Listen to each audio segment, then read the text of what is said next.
Pernahkah kamu menolong seseorang tanpa sadar bahwa yang kamu bantu bukan manusia? Malam itu, Mbah Suni hanya ingin berbuat baik. Seorang anak kecil datang terluka, sendirian, dan memohon pertolongan. Tidak ada ritual, tidak ada perjanjian. Tapi sejak malam itu, hidupnya berubah. Keberuntungan datang, penyakit menghilang, dan sesuatu mulai mengawasinya dari kegelapan. Karena di dunia yang tidak terlihat, kebaikan bukanlah hadiah, melainkan hutang. Tonton sampai akhir, karena imbalan terakhir dalam kisah ini bukan uang, melainkan dirinya sendiri.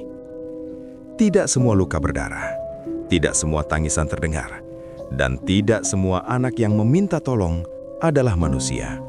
Mbah Suni baru memahami itu ketika malam berhenti bersuara, ketika jangkrik mendadak diam, dan ketika angin di kebun belakang rumahnya berhembus berlawanan arah, membawa bau tanah basah bercampur amis yang tidak pernah ia kenal sebelumnya. Malam itu seharusnya biasa, malam yang sama seperti puluhan tahun ia jalani sebagai orang tua sederhana di pinggir desa. Menyapu halaman, mematikan lampu, lalu berdoa agar esok hari masih diberi nafas. Namun ada satu hal yang berbeda malam itu. Ada sesuatu yang menunggu. Bukan di depan rumah, bukan di jalan setapak, melainkan di batas paling samar antara berani dan takut. Di bawah pohon asem tua yang selama ini dihindari warga karena dipercaya tidak kosong. Mbah Suni tidak berniat menolong siapapun malam itu. Ia tidak sedang mencari berkah, tidak mengharap balasan, dan sama sekali tidak menyangka bahwa satu keputusan kecil, sekedar menghampiri suara lirih yang terdengar seperti anak kecil menahan sakit, akan menyeret hidupnya ke dalam perjanjian tak kasat mata yang tidak bisa dibatalkan. Karena anak itu terluka, dan luka itu bukan luka dunia manusia. Assalamualaikum warahmatullahi wabarakatuh. Semoga kamu yang sedang menonton dari manapun berada, baik dari kota besar, dari desa sunyi, dari pesisir, dari pegunungan, selalu diberi kesehatan, perlindungan, dan ketenangan batin oleh Tuhan Yang Maha Esa. Sebelum kita masuk lebih jauh ke kisah ini, pastikan kamu subscribe channel ini, karena setiap cerita di sini bukan sekedar horor, tapi pengalaman batin, peringatan halus, dan kisah-kisah yang seringkali terlalu nyata untuk diabaikan. Dan sekarang, siapkan dirimu, karena cerita ini tidak bergerak cepat, tapi akan menjerat perlahan, sampai kamu sadar, kamu sudah terlanjur ikut masuk. Mbah Suni tinggal sendirian sejak istrinya meninggal 5 tahun lalu.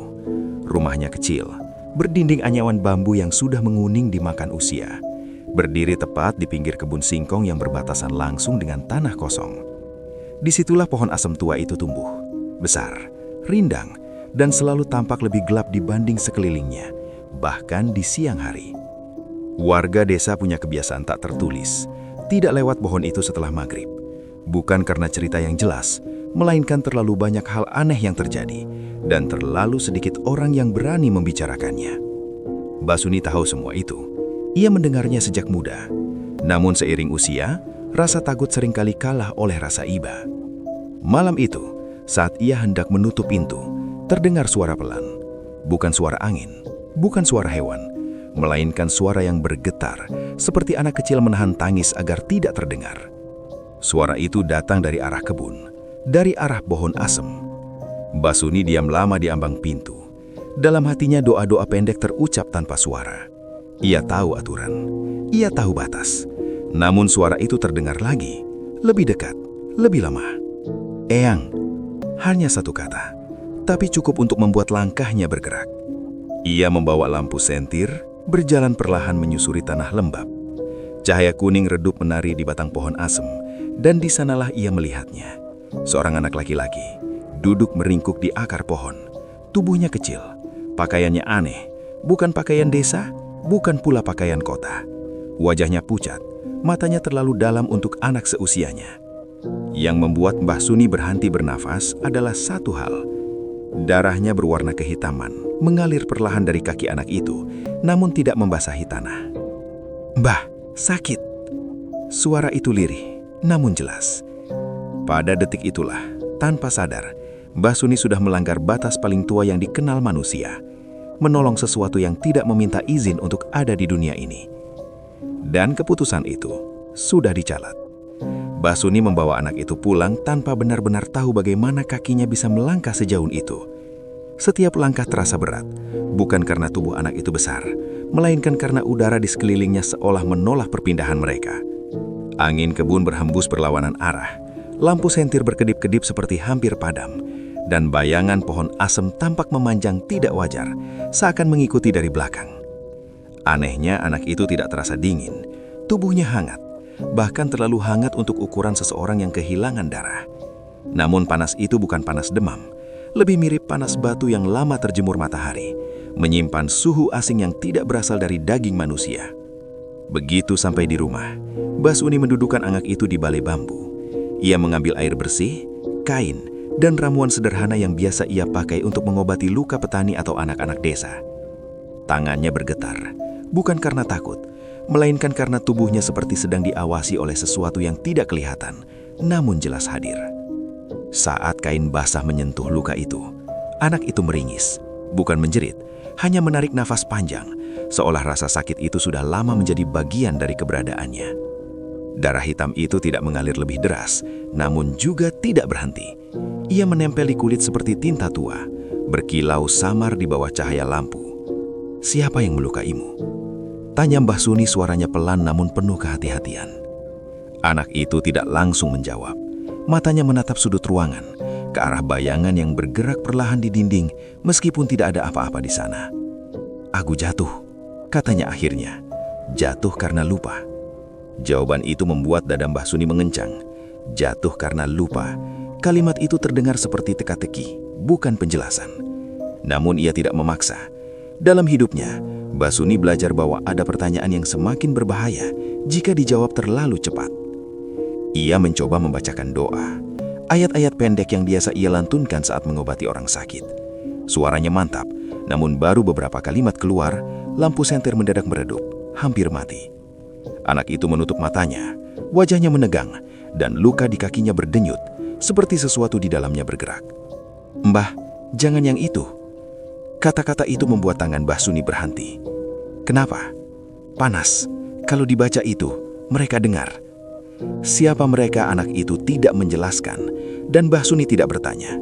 Ia mengganti doanya dengan zikir pelan, hampir tanpa suara, hanya gerakan bibir dan niat di dalam hati.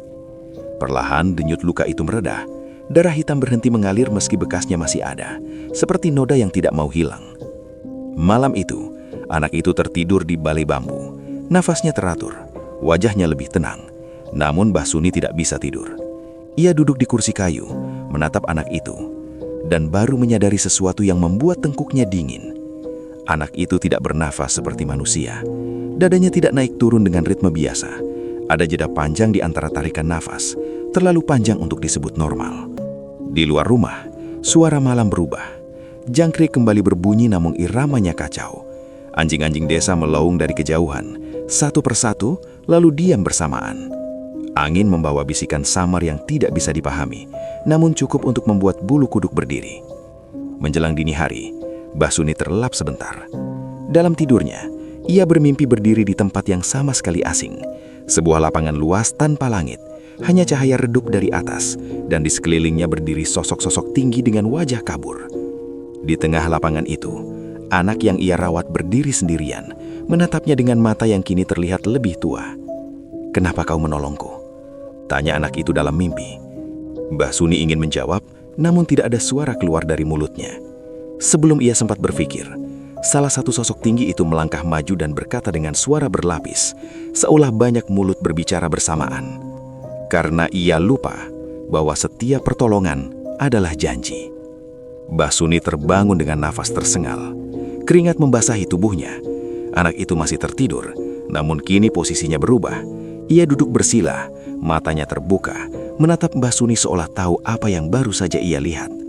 "Maaf, Mbah, kalau sudah ditolong, biasanya tidak boleh setengah." Kalimat itu menggantung di udara, berat dan dingin. Mbah Suni menelan ludah. Untuk pertama kalinya ia benar-benar menyadari bahwa yang ia lakukan malam itu bukan sekedar menolong anak terluka. Ia telah membuka pintu menuju sesuatu yang tidak mengenal kata kebetulan. Dan di balik pintu itu, imbalan atau harga sudah menunggu. Pagi datang dengan cara yang aneh. Matahari terbit seperti biasa, namun cahaya yang menyentuh halaman rumah Mbah Suni terasa lebih terang dari seharusnya. Seolah langit sengaja membuka tirainya lebih lebar hanya untuk rumah kecil itu. Udara pagi tidak dingin, tidak hangat, netral, kosong dari rasa. Seperti udara yang belum diputuskan akan menjadi siang atau tetap tinggal sebagai pagi. Anak itu masih ada. Ia duduk di balai bambu, kakinya terjulur. Luka yang semalam hitam kini tertutup lapisan tipis seperti kulit baru. Bukan keropeng, bukan daging. Lebih mirip sesuatu yang tumbuh menutup, bukan sembuh, melainkan disembunyikan. Saat Mbah Suni melihatnya, dadanya terasa sesak oleh perasaan yang tidak bisa ia beri nama. Lega, takut, dan bersalah bercampur jadi satu. "Bah, belum makan," kata anak itu tiba-tiba. Suaranya terdengar lebih jernih dari semalam. Tidak lagi bergetar, tidak lagi menahan sakit, seolah luka itu memang